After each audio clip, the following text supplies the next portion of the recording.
Good afternoon, everyone. Thank you so much for joining. I know when you get up close to that cocktail hour, especially in Vegas, the crowd can get a little thinner. So thanks for sticking it out and joining us today. My name is Jim Mullen. I'm the Chief Strategy Officer at the National Motor Freight Traffic Association. And I'm going to be moderating the panel, and I'll have the panelists introduce themselves this time. Go ahead, Don. My name is Don Hester. I'm the Cybersecurity Advisor for the San Francisco Bay Area region. I work for the Cybersecurity and Infrastructure Security Agency, which is a part of the Department of Homeland Security. That's a really long thing. Been in cybersecurity for over 25 years. My name is Steve Hankel. I'm the Vice President of IT for Johanson Transportation Service. We're a 3PL based out of Fresno. Hi, my name is Joe Orr. I'm the COO at NMFTA. I've been in the trucking industry and the technology industry going on 25 years. Excellent. And a reminder, if you have questions, you can, on the CR code, send it up and show up on our screen, and I'll get to them if time permits. So please shoot any questions if you would like. We'll start off with a pretty general question. Cybersecurity is not just a technical issue, it's a people issue as well. People like me clicking on the wrong links on emails I'm not supposed to be clicking on. Obviously, it's a process and a knowledge, all goes into threats to cybersecurity. So can you kind of give us your thoughts on what organizations can do proactively to protect themselves from cybersecurity threats? Why don't we go ahead and, I think we're starting with you, Don. Sure. So cybersecurity, for a long time, I was an auditor before I came to the federal government, and I would often go in and say, hey, I'm here to talk to you about IT security, and they'd say, oh, IT's down the hall, and I'd be like, no, you don't understand. IT governance is about what you do to IT, right? Like, how do you govern it? How do you make sure that it's doing what it's supposed to do?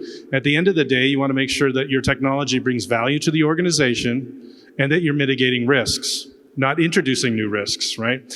And so part of what we need to look at, and we have to change our thoughts on cybersecurity as being an IT problem and look at it as an enterprise problem.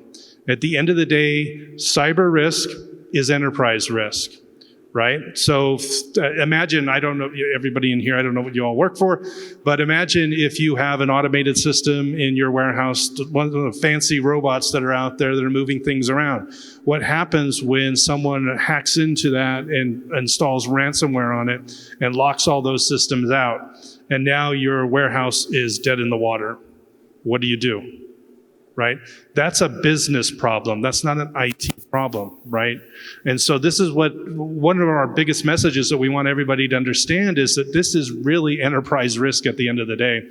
And all your other enterprise risks that you have to consider, this should be a part of that. And with supply chain being a part of the critical infrastructure, it's really important because a number of other organizations are dependent on that supply chain. We saw how bad of an incident we had with COVID, right? When the supply chain kind of got stopped. We couldn't get masks, right? So it's very vital important that our logistics side of things are secure, right? From our point of view, we want to make sure that you guys can still move trucks, right? At the end of the day, and move things in the warehouse, whatever it needs to be. So for us, it's very much an enterprise risk. An important part of that is business continuity too. You want to start out by identifying all of your critical business processes in your company and categorizing those, figuring out when you need them, your recovery time objective when you need them, and also your recovery point, your data. Data is a key thing, so you have to include that in there as well. Vendor is a big thing. So what you do when you look at all your business processes, figure out what your dependencies are. A lot of people know the technology. They know they need this application for payroll. They need this application for tracking and tracing. But what about the vendors you're using, and where are they going to be, and are they ready in case of a cyber attack?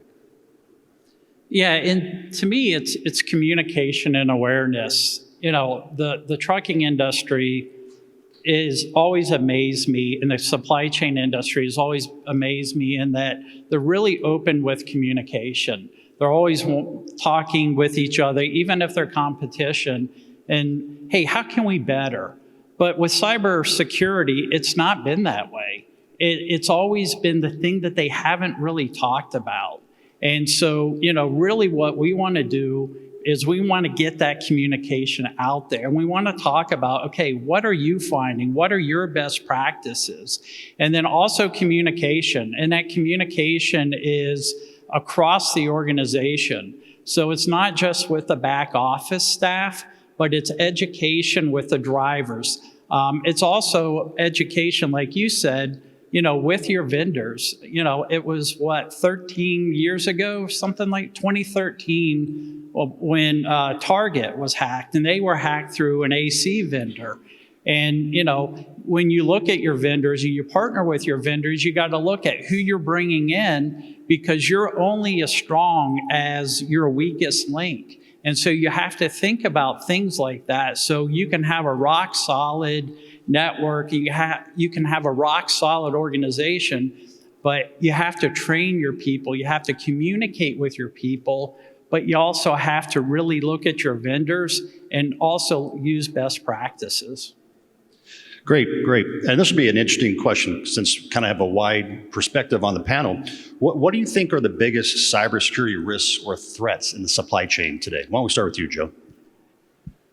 The biggest thing right now is the lookalike domains.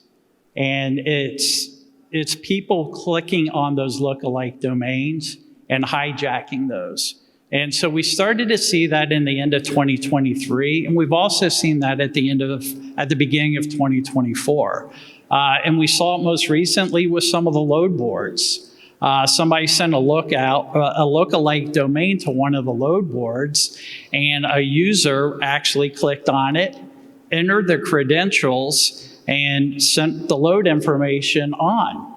And it ended up being a lookalike domain that they had signed up the load, and that load got hijacked, and the load wasn't paid for. And here it was a Russian domain that the load board went through. And so, this was a user, that had been through training. So to me, the biggest thing is that those lookalike domains. This one was very, very close to the domain. And as we get more technical and more digital, the bad guys get smarter and smarter. So to me, the biggest thing is the lookalike domains. Steve? Yeah, we actually had that. We've had that happen several times where we'll have someone call accounting and just to confirm that, so I'm supposed to send the payments here now? We're like, no. You're not supposed to keep. Why do you say that? Well, because your accounting person just emailed me. So we get the email and it's like they're maybe using a Cyrillic L or some other character or an I, capital I instead of an L, something like that. And in all the cases that we've run into where they're spoofing our domain, we've been able to shut down the domain, right away. You can do a report the fraud through you can find out, do a who is on Google even for the domain that they're using, and you can go through the fraud process and get it shut down pretty quickly, and that's what we did. But I would say user education is probably the number one thing as well. We have, what we did we started probably 3 or 4 years ago, was constantly doing phishing drills, sending fake emails to our employees. And then in Office 365, they actually have it built in where you can do these campaigns. And it'll tell you all the people that read the email, all the people that deleted the email, how many people actually clicked on it. And what we do is if someone reports it, we'll give them a Starbucks card. And if someone actually clicks on it, then we'll have a different conversation. It's like, okay, this is why this wasn't a real email. We did actually in the past also have someone go and get a bunch of Amazon cards because they thought that they were getting an email from our president. So we also show them to hover over the name, and if it's xxx at xxx598887 at gmail.com, probably not our president. So great examples. I love it. Social engineering is probably the number one attack vector for threat actors, right? Getting into your organizations. We have to start looking at the threats related to that as well. In the news recently, not recently, maybe a year or so ago, where someone actually used what we call a deep fake. They used AI to clone the voice of the CEO of the company and then have the person call the accounting department to verify the funds transfer, right? And of course, the voice over the phone sounded just like the CEO. So this is an example of where threat actors are using AI, deepfake technology, to circumvent certain controls, right? Because you may have got the email that said do the wire transfer, but then when the CEO apparently calls and tells you to go ahead and do it, what staff member is going to say no? Right? So those are the other types of things. So you have to augment social engineering and understand that they're going to start using these new technologies, AI. You go out in the vendor area, a lot of vendors are talking about how they're using AI. Threat actors are now using AI. So that's a huge threat that we have to look at. The new technology, anytime it's a new technology, it can be used for good, it can be used for bad, right? And so threat actors are going to start doing that. We have to start changing the way we look at it. We may need to leverage AI to protect ourselves, to monitor our networks, to monitor everything, to look for those threat actors. Another thing that's been in the news, and maybe you guys missed it because you were going to fly out here to this wonderful place and enjoy this conference. But last week, the FBI director was speaking to Congress, and he was talking about one of the largest threats that we have, and that's nation states. This is a big threat because they have the expertise to leverage an attack that's not just, and really it's not like it's monetarily motivated, right? Cyber criminals, they go after you because they want to get money from you, right? That's their biggest thing. How are they going to make money off of attacking you? Nation states is a different thing altogether. They're just looking to take something out. As the FBI director said last week, critical infrastructure is a target for those nation states, one in particular. But those are the things that we need to really consider. You're a target. Did you know that? Right? This is the world that we live in today. So that means that on the cybersecurity side, what are we doing to be more resilient? Because unfortunately, in cybersecurity circles, we don't talk about when you get hit or if you're going to get hit. It's when you're going to get hit. So how do you become resilient? Because everybody's going to get hit eventually at some point in time, right? It's only a matter of time. So how do we become resilient so that your warehouse doesn't stop, your trucks don't stop, you can still unload ships? All that stuff needs to still happen. How do you do it? If you turn everything over to automation and AI and robotics and those things all get knocked out, how do you continue operations? So that'll be part of the... Yeah, so with whether it's the criminals or the bad actor nation states becoming so sophisticated, I hadn't heard the story about whatever AI mimicking the CEO's voice. That's something. So with all the vulnerabilities that are these bad actors are coming up with, how do we stay abreast of these emerging vulnerabilities? And how do we keep abreast of that stuff? Why don't we start with you, Steve? Yeah, one of the things that I do is I follow a lot of experts in different industries, but in cybersecurity and risk and things like that in social media. That's a good way to do. Podcasts. Also newsletters. There's a lot of really good newsletters. One of my favorites is put out by SAN, and they actually have all the top cyber news and everything, and then they have 3 or 4 of their experts weigh in on it and give their opinion on how the threat level, how serious it is, and some of the things that they recommend on mitigating that particular thing. And I've been following that probably for 20 years, and just they have a couple different ones, and those are really good. But yeah, just trying to stay on top of things. But yeah, I get all sorts of stuff in email, and I actively seek it out. Subscribe to certain things, and that's really good. Also, training, conferences, going to every time. I usually go to several security conferences a year, and just trying to keep up on top of it, and also with your peers and other people in the industry. I talk to other executives, managers, and saying, hey, did you hear about this threat? How did that affect you guys? Or what are you doing to do that? And also, lastly, vendors. Reach out to your vendors. We have a lot of people say, who's your security vendor? It's like, well, I have a lot of vendors, and every one of my vendors, even if it's not security related, I'm asking them how they're doing their security and what are they doing to thwart an active threat. So. Yep. Don, I know CISA has a lot of good resources. Maybe kind of tell us what CISA has available for us to keep abreast of these. We got all kinds of really cool stuff. So one of them is we have our alerts. You can go to our website. You can sign up for our alerts. Once you sign up for our alerts, we have alerts that are related to vulnerabilities, and then we have alerts that we may do jointly with the FBI or jointly with other organizations or even jointly with other nations. We have a recent advisory or recommendations that we posted with the UK and the US. So we understand that this is a collaborative effort, right? We're not trying to do it all for ourselves, right? So we work with all the other federal agencies. We work with other governments that are doing the same stuff. Why reinvent the wheel? Why don't we work together and come up with a really good product? So we have a lot of that on our website. You can search our website for all kinds of stuff. You can put in AI, supply chain. You can put in that and you'll get all kinds of articles that we have and resources that you can look at. I recommend that you sign up for ours. I recommend you sign up for the other federal governments. TSA has some, FBI has some. They have alerts that you can sign up for. We also have information sharing and analysis centers that we work with. There's a maritime one if you are connected with the maritime.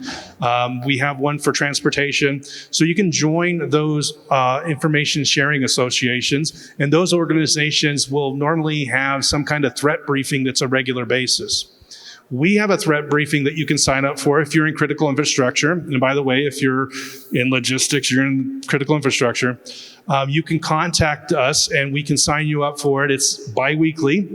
Sometimes it's a little technical. We'll tell you about indicators of compromise, what's going on currently, what kind of things you should be looking out for.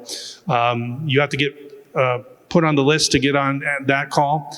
Also, your local state, whatever state you're headquartered out of, they may have a call. I'm from California. Cal OES sends out a morning bulletin that tells us all the stuff that's going on in cybersecurity, over the last 24 hours. We also have fusion centers are across the United States. You can look on our website to find them.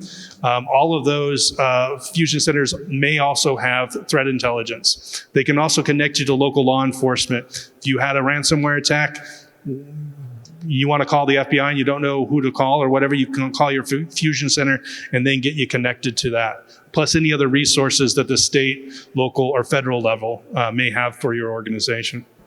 That's great.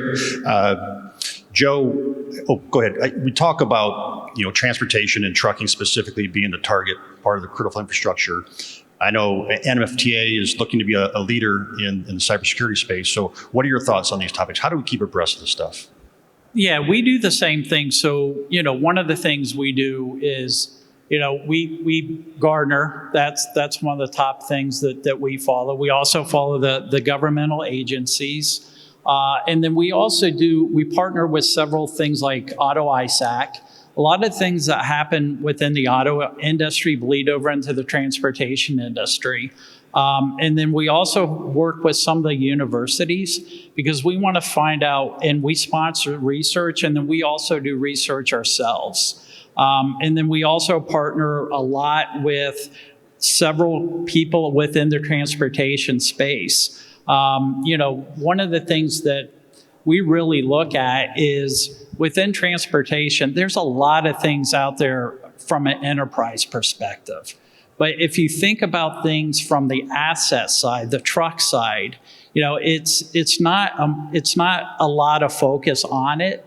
So we really try to find those individuals, those people that research that, and we try to partner with those folks. Within the last 5 years, it's really much different. When you think about it, we were doing a radio show last week, and the best way to describe it is the truck is an office now. It's got all these. The driver has a tablet. The driver has a phone. The truck itself has all these hot spots. There's all these communication points. And so those are all points of attack. Those are all vulnerabilities. And while a lot of things in the auto industry those things have been exposed, in the trucking industry, those things, they haven't been broadcasted, but we know those are also vulnerabilities. And so, we're partnering, like I said, with a lot of the researchers, getting those things out there, because our mission is really to keep those things safe. And then we're also looking to see, through our partnerships, what type of pen testing can happen on the truck itself.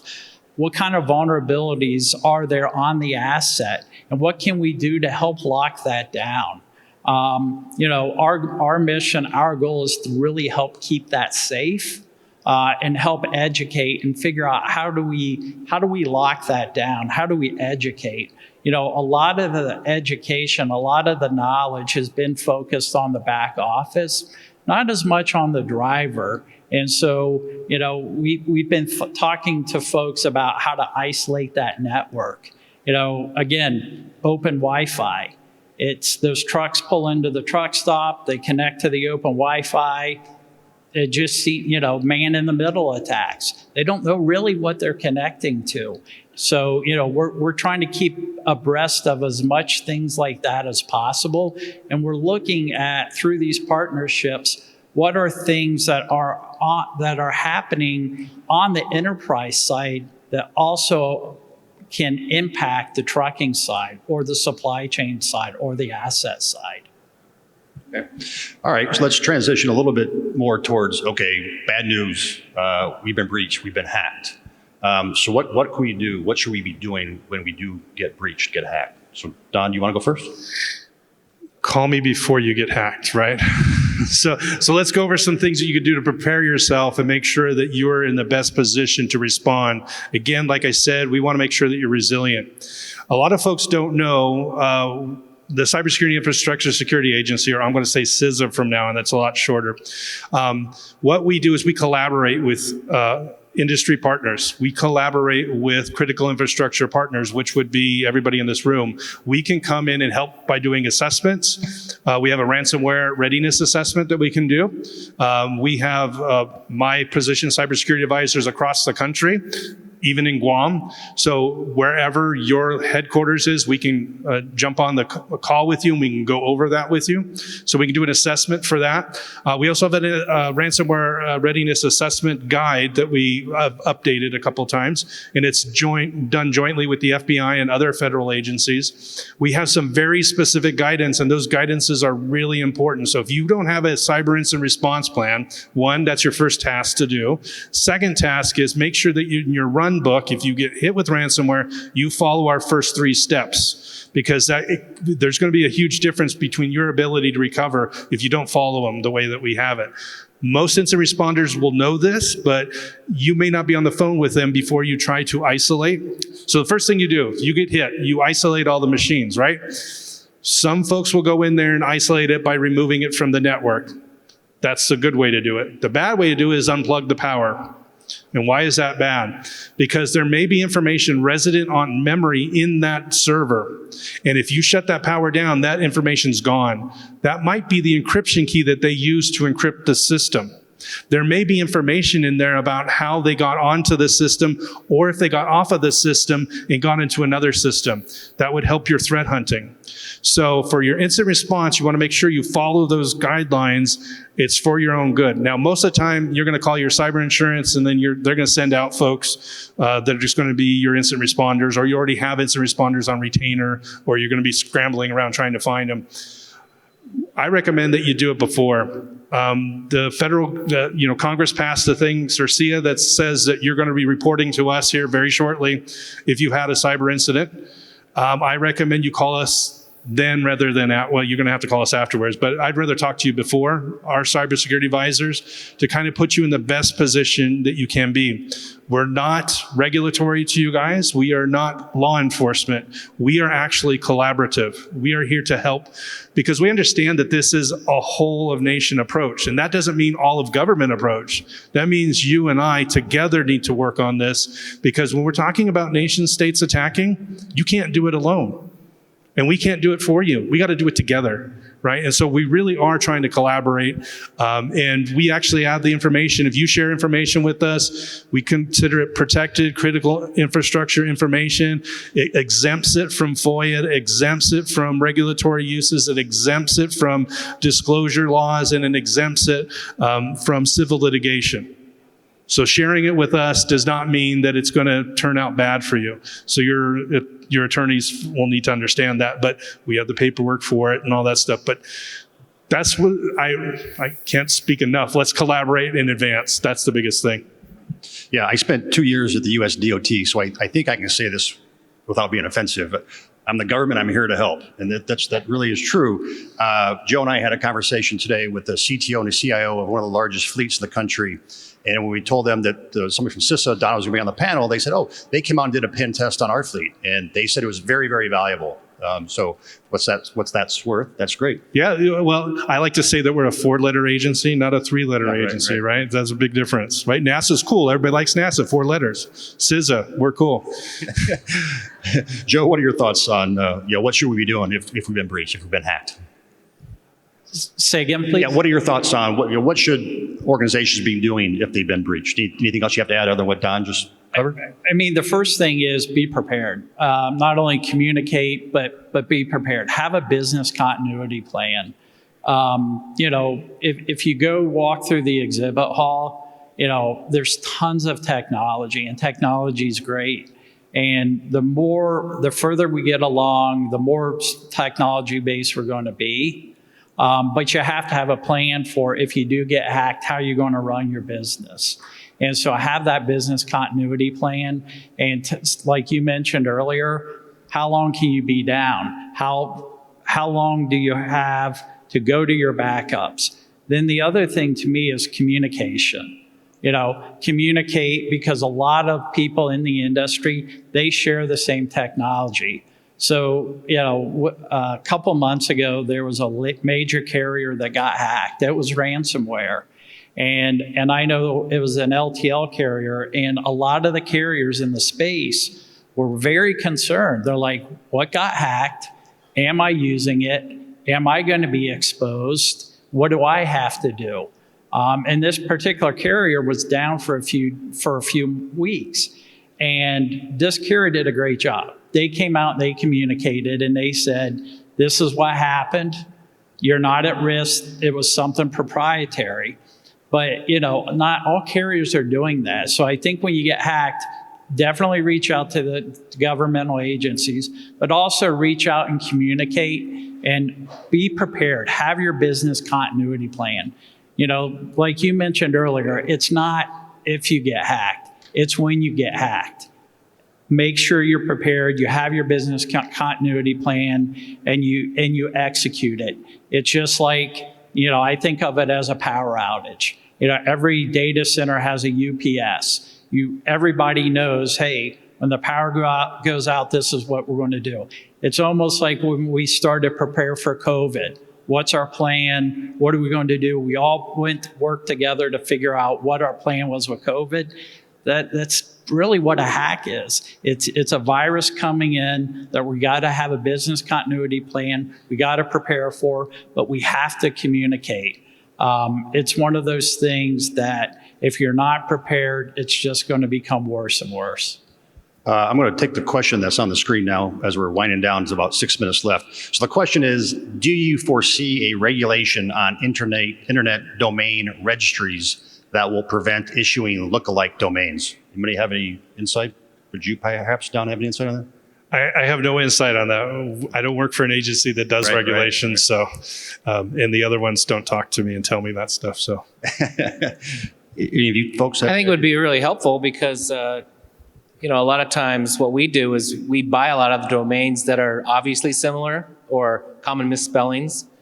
And, but there's just so many different ways to do it that this would be a great way to, there are, I think it's KnowBe4 has a utility where you can enter your domain and they will actually give you a report of everyone that has a domain that's similar to yours and are using it for mail, web. We do that all the time, and you would be very surprised what comes up. Yeah, that's a good, that one actually did find the load board. Because we asked, when we had a member that reached out to us, because there's a member that got impacted but when the load board got hacked, or when the load board lookalike came in. And we asked, hey, what happened? What do you guys know about this? And the lookalike domain was actually stood up about 4 weeks before it happened. And again, it was a Russian user, and the Russian user contacted another Russian place that created the actual lookalike domain. So they had 4 weeks to react. And so, if this particular place would have had something in place that would have looked for that, it could have been stopped. But it's a great idea to have a regulation or to have some sort of checks and balances when you go to register to say, hey, is there something like that? That goes way, way back in time. I used to be a school teacher, and I can tell you I used to teach history. And I don't know how many times I had to tell students, this dates me, don't go to whitehouse.com, it's whitehouse.gov. And it was one of the first lookalike domains I can remember to get people to go to that site. I would recommend too, if you have that incident where you have a lookalike domain to yours, there's a lot of different ways that they can do it. They can use Cyrillic letters that aren't the same as our letters. So it looks like an A, but it's not an A, right? So I definitely recommend you report to FBI. So go to ic3.gov and report that. That goes into the crime statistics. That gets then reported back to Congress. They, put funding together to deal with these issues. So even if it's something small like that and you don't think it's a big deal, it is a big deal. And if everybody reports it, then we know how big of a problem it is, right? And then we can take actions, or the government would be aware, whether the FBI needs to, bolster something, or regulations need to be done, but we have to have that data. So definitely share data with us. That's great. We're down to just under 3 minutes, so maybe a minute from each of you. So we talked about, what do you do when you're breached? But what are your thoughts on what sort of investments should we be making, whether as an organization or the government, to make sure we're prepared for the future of these emerging threats? Any insight on that? I'll start with you. So I'm going to put my auditor hat on and say, this is enterprise risk. You need to spend as much to mitigate risk to an acceptable level. I mean, that's the right answer, right? That's going to be different for everybody. What we find usually is there's not spending enough on cybersecurity. They're not addressing the cyber risks. So I think we need to do our homework there to make sure that we're spending the money appropriately and to mitigate the risk to an acceptable level. For us, I would say having a regular pen test, that was a big thing. We got a lot of, and don't go for the cheap. You don't want to try to go discount shopping for a pen tester, because you'll get a 15-year-old kid running scripts. But we had a really reputable company that was recommended by our attorneys, because they'd actually used them for different court type cases and stuff. But they were really good, and they explained everything they were doing, and they do a combination of actively hacking, scripts, and then they explained everything, gave us an executive report, and it basically gave us a checklist of all the things we needed to do in our domain to make it safer. Also, cybersecurity insurance. That was a big thing too. They gave us a huge list of things that we needed to do, MFA for logins, and they also give you a forensics breach coach. So when a ransomware attacks, we have that in our incident response plan. We're calling them first, and then the FBI. Yeah, for me, it's take it seriously. A lot of companies think, oh, this isn't going to happen to me. I'm not going to be targeted. I'm not big enough. Or, hey, that's somebody else's problem. I think, I talked to a small carrier one time and they're like, that's an OEM issue. That's not my issue. It's everybody's issue. Everybody has to take this seriously. Everybody has to focus on this. And, it takes a village. And if you don't take it seriously, if you don't invest in it, the problem as we become more digital and as we move faster, as AI continues to make our life easier, we've got to take it serious. And sometimes with technology, it can make us lazy.